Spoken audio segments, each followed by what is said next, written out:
بسم اللہ الرحمن الرحیم۔ بھارت کے 4 سفر، اس کا حصہ دوم اور اس کی قسط نمبر 6۔ آج کا موضوع ہے تاج محل جو دور سے زیادہ خوبصورت لگتا ہے۔ چند سال پہلے میں نے ایک یورپی سیاح کا ایک قول پڑھا جس نے کہا تھا کہ دنیا میں 2 طرح کے لوگ رہتے ہیں، ایک وہ جنہوں نے تاج محل دیکھا ہے اور دوسرے وہ جنہوں نے تاج محل نہیں دیکھا۔ چند لمحوں کے بعد ہم ان لوگوں میں شامل ہونے جا رہے تھے جنہوں نے تاج محل دیکھا تھا۔ یقیناً ہم خوش نصیب لوگ تھے جنہیں تاج محل دیکھنے کا موقع مل رہا تھا اور ہماری خوشی دیدنی تھی۔ اس سے پہلے کہ ہم تاج محل کی طرف جاتے، ہمارے گائیڈ نے بتایا کہ تاج محل کے اندر کھانے پینے کی چیزوں پر مکمل پابندی ہے اور وہاں دیر بھی لگ سکتی ہے، اس لیے مناسب ہوگا کہ آپ باہر ہی سے کھانا کھا کر جائیں تاکہ آپ کو وہاں کوئی دقت نہ ہو۔ ہم سب نے اس بات پر سے اتفاق کیا اور ایک قریبی ریسٹورینٹ چلے گئے۔ ہم نے دیکھا کہ وہاں پر ایک کھانا ایک تھالی یعنی گولڈ ٹرے میں دیا جا رہا تھا۔ ہم سب نے اپنے لیے ایک تھالی کا آرڈر دیا۔ مجھے پہلے ہی تھالی میں کھانے کا تجربہ تھا۔ وقاص بھائی اور عمر صاحب کو اس کا زیادہ اندازہ نہیں تھا۔ یہ اسٹیل کی ایک بڑی تھالی ہوتی ہے جس میں اسٹیل کی چھوٹی چھوٹی پیالیوں میں مختلف چیزیں رکھی ہوتی ہیں، مثلاً دال، سبزی، چاول، اچار وغیرہ۔ یہ ایک فرد کے لیے مکمل کھانا ہوتا ہے۔ عام طور پر لوگ ایک دوسرے کی تھالی سے کھانا لے کر نہیں کھاتے اور ہندو گھرانوں میں تو خاص طور پر ایسے ہی ہوتا ہے۔ اس کے برعکس ہمارے ہاں عمومی طور پر کھانا کسی بڑے برتن میں دیا جاتا ہے اور ہر شخص اپنی ضرورت کے مطابق اپنی پلیٹ میں کھانا لیتا ہے۔ ہندو کلچر میں اس سے مختلف ہوتا ہے۔ میں نے ایک ہندو سے اس بارے میں پوچھا تو اس نے بتایا کہ ایسا کرنا ہمارے دھرم کا حصہ تو نہیں، لیکن یہ ہمارے رہن سہن کا لازمی جزو ہے۔ ایسا کرنے سے ایک دوسرے کو بیماری لگنے کے امکانات بہت کم ہو جاتے ہیں۔ اس نے مزید بتایا کہ ہمارے ہاں ہر فرد کے تمام تر برتن الگ ہوتے ہیں، حتیٰ کہ پانی پینے کا گلاس بھی الگ ہوتا ہے۔ میں نے پوچھا کہ ہندو لوگ عام طور پر ہاتھ بھی نہیں ملاتے اور گلے ملنے سے بھی گریز کرتے ہیں، اس کی کیا وجہ ہے؟ انہوں نے جواب میں کہا کہ اس کی وجہ یہ بھی بیماریوں کا پھیلاؤ ہی روکتا ہے۔ بہرحال یہ ان کا عقیدہ ہے، ضروری نہیں کہ ہم اس سے متفق ہوں۔ اختلاف کیا جانا چاہیے، نفرت نہیں۔ نفرت اور اختلاف میں بے حد فرق ہے۔ تھالی کا کھانا ذائقہ کے اعتبار سے مختلف نہیں تھا، البتہ اس میں گوشت کا نہ ہونا سمجھ میں آنے والی بات تھی۔ ہندو عام طور پر گوشت نہیں کھاتے، ایسا ان کے دھرم کی وجہ سے ہے۔ کھانے سے متعلق میرا مشاہدہ ہے کہ اگر آپ بر صغیر کے شمال میں یعنی پشاور سے شروع کر نیپال تک سفر کرتے ہیں تو اس پورے علاقے میں آپ کو کھانوں میں بہت زیادہ فرق محسوس نہیں ہوگا۔ سب لوگ ایک ہی طرح کے کھانے اور ایک ہی جیسے مسالہ جات استعمال کرتے ہیں، لیکن جیسے ہی آپ بر صغیر کے جنوب میں سفر کرتے ہیں جیسے مدراس، بنگال، کلکتہ، بمبئی وغیرہ کے علاقے، تو آپ کو کھانوں میں بہت زیادہ فرق محسوس ہوگا۔ ان علاقوں کے کھانے ذائقہ میں شمال سے بہت مختلف ہوتے ہیں۔ میں چنائی میں پلیٹ کی جگہ کیلے کے پتوں کا استعمال بھی دیکھا ہے اور کیا بھی ہے۔ میں کھانوں کے لحاظ سے بر صغیر کو 2 حصوں میں یعنی شمال اور جنوب میں تقسیم کرنا بہتر سمجھتا ہوں۔ میں جب 2012 میں پی ایچ ڈی کے لیے چیک ریپبلک میں تھا تو ایک دفعہ میرا پیٹ خراب ہو گیا۔ اس پر ڈاکٹر نے مجھے ہلکی غذا کھانے کو کہا۔ ہسپتال کے سامنے ہی کہ نیپالی کا ریسٹورینٹ تھا۔ جب میں نے اس سے ہلکی غذا کے بارے میں بات کی تو اس نے کہا میں آپ کو کھچڑی بنا کر کھلاتا ہوں۔ ہمارے ہاں بھی جب بیماری کی حالت میں ڈاکٹر ہلکی غذا کھانے کو کہتا ہے تو کھچڑی ہی کھلائی جاتی ہے۔ کھچڑی چاول اور دال سے بنانے والی ایک ڈش ہے جو زود ہضم ہوتی ہے۔ کھچڑی شاید دنیا میں کسی اور جگہ بنتی ہو، لیکن یہ بر صغیر کے شمال میں آپ کو ہر جگہ مل جاتی ہے۔ بات لمبی ہو گئی۔ کھانا کھانے کے بعد ہم نے تاج محل دیکھنے کے لیے ٹکٹ لیے۔ تفریحی اور تاریخی مقامات کے ٹکٹ مقامی لوگوں سے مقامی کرنسی میں اور غیر ملکیوں کے لیے امریکن ڈالر میں لیے جاتے ہیں۔ یاد رہے کہ پاکستان میں بھی ایسا ہی ہے اور انڈیا میں بھی ہمارے ساتھ ایسا ہی ہوا۔ اس وقت تاج محل کا ٹکٹ کسی بھی بھارتی کے لیے 10 روپے جبکہ ہمارے لیے 10 امریکی ڈالر کا تھا۔ میرے چوتھے بھارت کے دورے پر ہمارے ساتھ یونیورسٹی کے بچے بھی تھے۔ اس وقت جہاں ایک دلچسپ واقعہ پیش آیا جو میں حصہ چہارم میں چوتھے بھارت کے دورے کی روزاد میں پیش کرتے ہوئے بتاؤں گا، جو کہ نہایت دلچسپ ہے۔ سن 2018 میں مجھے چیک ریپبلک سے آئے ہوئے اپنے ایک پروفیسر کے ساتھ کھیوڑا سالٹ مائن جانے کا موقع ملا۔ وہاں میرے لیے ٹکٹ 20 روپے کی تھی اور غیر ملکی ہونے کی وجہ سے مجھے اپنے پروفیسر کے لیے 20 ڈالر کی ٹکٹ لینا پڑی۔ تاج محل جانے کے لیے ایک بہت بڑے احاطے سے گزرنے کے بعد ہمیں ایک بڑے گیٹ سے بھی گزرنا تھا اور جس کے فوراً بعد ہمیں تاج محل کا مرکزی حصہ نظر آنا تھا۔ ہم سب نے آپس میں بات کی جب ہم پہلی مرتبہ تاج محل دیکھیں گے تو اس وقت ہمارے جذبات کیسے ہوں گے۔ سبھی نے کچھ نہ کچھ کہا۔ اس وقت ہمارے پاس ایک بھارتی ہندو لڑکا اور لڑکی بھی کھڑے تھے۔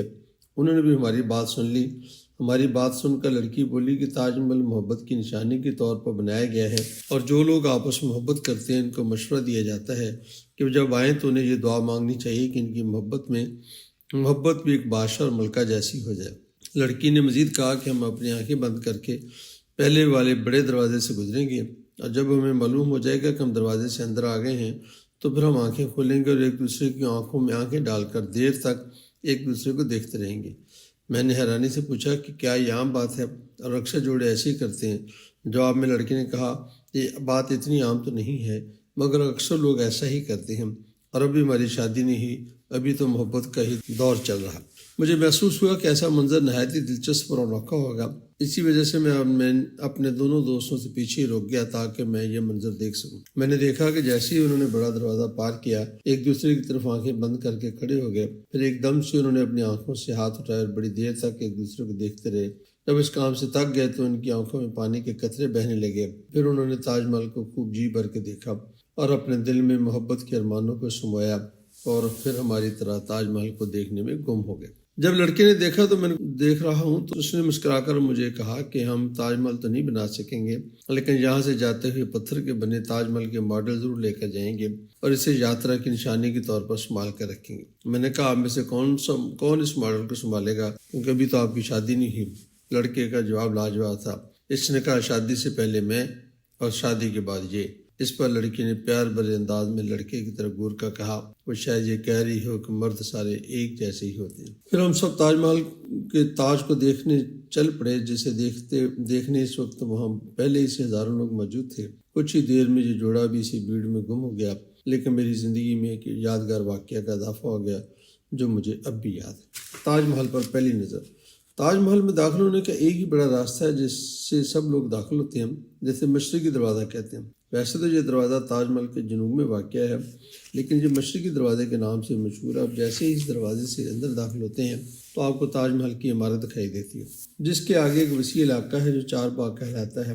چار باغ کے درمیان میں ایک پانی کی گزرگاہ اور ارد گرد چار بڑے خوبصورت باغ ہیں۔ پانی کی گزرگاہ کے دونوں طرف راستے بنے ہوئے ہیں جن پر چل کر آپ مین بلڈنگ تک جا سکتے ہیں۔ درمیان میں ایک چوراہا بھی ہے جہاں سے آپ دائیں یا بائیں مڑ بھی سکتے ہیں۔ ان باغوں کی ہریالی اور تاج محل کے دائیں اور بائیں اور دوسروں کی عمارتیں اور بیچ میں ایک سفید پھول جس کے چاروں کونے چار پتیوں کی طرف باہر کی طرف کھلے نظر آ رہے ہیں، ایسی صورتحال میں نظر کا ہٹانا ناممکن ہوتا ہے۔ میں بھی بہت کھڑا دیکھتا رہا۔ آپ اس منظر کو اگر تصور کی نظر سے دیکھنا چاہیں تو لاہور کے شالیمار باغ کو دیکھ سکتے ہیں۔ شالیمار اور باغ اور تاج محل میں داخل ہونے کے بعد کا منظر ایک ہی جیسا ہے۔ پھر ایک آواز آئی بھائی صاحب راستہ، اور میں واپس حقیقت کی دنیا میں آ گیا۔ مجھے دور سے لگا کہ یہ بہت بڑا چبوترا ہے جس کے چاروں کونوں پر مینار ہیں، اور میناروں کے درمیان ایک چوکور عمارت ہے، اور اس کے چاروں کونوں پر چھوٹے چھوٹے گنبد ہیں، اور تمام گنبدوں کے درمیان میں ایک بڑا گنبد ہے۔ درمیان والے گنبد کی ٹاپ پر ایک نشانی بنی ہے اور اس کے سب سے اوپر ایک چاند بنا ہوا ہے۔ میں کچھ دیر تک تو یہ سمجھتا رہا کہ اس کی شکل تو بالکل ایک پھول جیسی ہے، جیسے پھول کے ارد گرد کھلی پتیاں ہوتی ہیں اور وہ بھی باہر کی طرف جھکی ہوں۔ مجھے ایسے ہی لگا۔ بعد ازاں یہ تصدیق بھی ہوئی کہ چاروں مینار باہر کی طرف جھکے ہوئے ہیں۔ ایسا اس لیے کیا گیا تھا کہ زلزلے کی صورت میں یہ مینار اس گنبد پر نہ گرے، لیکن مجھے یوں محسوس ہوا کہ جیسے کہہ رہا ہو کہ جیسے ڈیزائنر نے ایک پھول بنایا ہے جس کی پتیاں نیچے سے اوپر کو جاتی ہیں اور اوپر جا کر باہر کی طرف جھک جاتی ہیں، اور ان کا آپس میں فاصلہ بھی بڑھ جاتا ہے۔ جب کہ منظر یا چہرہ مجھے بہت خوبصورت لگتا ہے تو میں پوری کوشش کرتا ہوں کہ اس وقت اس منظر کے علاوہ مجھے کچھ اور بھی نظر آئے، اور میں اسے دیر تک دیکھتا ہوں۔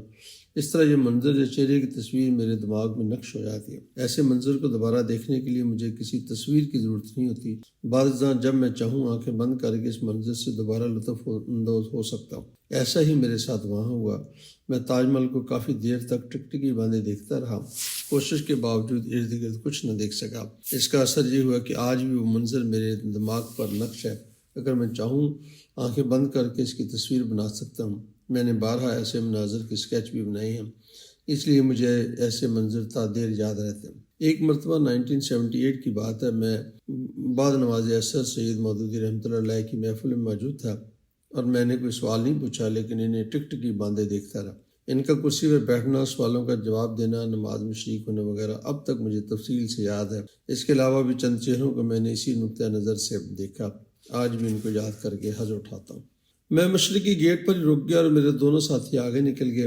اس دوران میں نے دائیں بائیں دیکھنا شروع کیا۔ میں نے دیکھا کہ تاج محل کے مشرق میں ایک عمارت جبکہ مغربی جانب ایک مسجد واقع ہے۔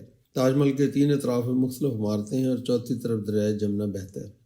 لال قلعہ دلی بھی دریائے جمنا کے کنارے واقع ہے۔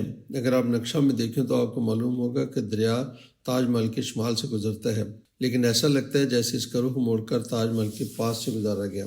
اس پر جہاں اس کی شکل باقاعدہ انگریزی کی حرف یو جیسی ہے، میرا خیال ہے کہ یہ پہلے تاج محل کی عمارت بنائی گئی، بعد میں اس کی خوبصورتی میں اضافہ کے لیے دریا کا راستہ بدلا گیا۔ یہ میرا خیال ہے ممکنہ درست نہ ہو۔ گیٹ کے پاس رکنے کے بعد میں آگے چل پڑا اور چار باغ کے علاقے میں پہنچ گیا۔ میں نے جیسے ہی تاج محل کے مرکزی حصے کے مزید قریب ہوا تو مجھے تاج محل کی دیواریں اور پتھر نظر آنے لگے۔ مجھے اب یہ عمارت ایک پتھر کی بنی ہوئی نظر آ رہی تھی۔ ہر طرف مختلف اقسام کے پتھر ہی پتھر تھے۔ کچھ پتھر دیوار کے سجاوٹ میں اضافہ کر رہے تھے، کچھ فرش کی زینت بنے ہوئے تھے۔ مجھے محسوس ہوا کہ تاج محل نہیں بلکہ مختلف پتھروں کی دیواریں اور فرش ہیں، اور یہ سب کچھ پتھروں کا ایک مجموعہ ہے۔ مجھے لگا کہ جیسے میرا تاج محل گم ہو گیا ہے۔ میں واپس پلٹا اور وہیں جا کر کھڑا ہو گیا جہاں سے میں اس علاقے میں داخل ہوا تھا، اور دوبارہ تاج محل کو دیکھنے لگا۔ میری خوشی کی انتہا نہ رہی جب مجھے میرا تاج محل دوبارہ مل گیا۔ میں دیوار کو ٹیک لگا کر بیٹھ گیا۔ میرے ساتھ ایک جرمنی سے آئے ہوئے میاں بھی بیٹھے تھے جو ریٹائرمنٹ کے بعد ہندوستان کی سیاحت پر آئے تھے۔ ہم تینوں خاموش بیٹھے تھے۔ تاج محل کو دیکھ کر ایک مختصر خاموشی کے بعد آپس میں مسکراہٹ کا تبادلہ ہوا اور ہماری گفتگو شروع ہوئی۔ ہماری گفتگو کا خلاصہ یہ تھا کہ یہ وہ عجوبہ ہے جسے جتنا دور سے دیکھیں اتنا خوبصورت اور سندر لگتا ہے، قریب سے دیکھیں تو اس کا حسن ماند پڑ جاتا ہے۔ انہوں نے بھی اس بات پر اتفاق کیا اور ہم کافی دیر تک اس موضوع پر گفتگو کرتے رہے۔ وقت زیادہ ہونے کی وجہ سے مجھے خیال آیا کہ میرے ساتھی مجھے ڈھونڈ رہے ہوں گے، اس لیے مجھے چلنا چاہیے۔ میں جرمن دوستوں سے رخصت لے کر آگے بڑھ گیا۔ انشاءاللہ باقی اگلی قسط میں۔